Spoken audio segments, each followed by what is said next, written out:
5 Real-Life Shocking Horror Stories. Part 2 of 3. Number 2, The Outback.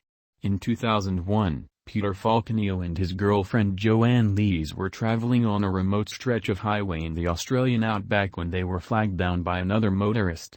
The man, Bradley Murdoch, told them he was having car trouble but didn't want help. Peter went to check out the man's vehicle, and before long, Joanne heard the not-too-distant sound of a gunshot, and then the man returned, without Peter. Joanne was tied up but managed to escape and call for help. But due to the remoteness of her location, help would be a long time coming. As the man stalked her, Joanne evaded capture for 5 agonizing hours until she was rescued by authorities.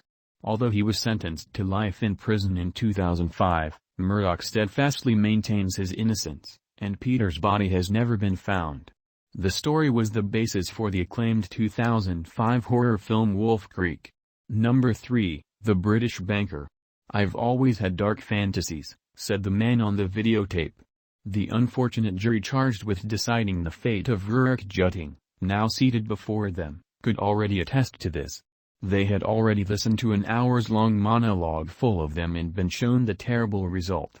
Jutting, a Cambridge-educated British banker, had described how he had lured poor prostitutes back to his high-end Hong Kong apartment.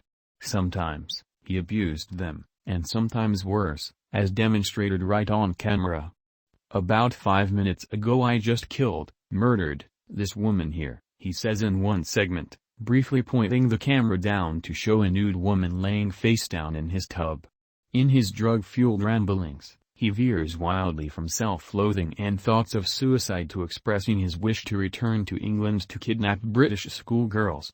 His trial is currently ongoing, but there seems to be little doubt as to the outcome.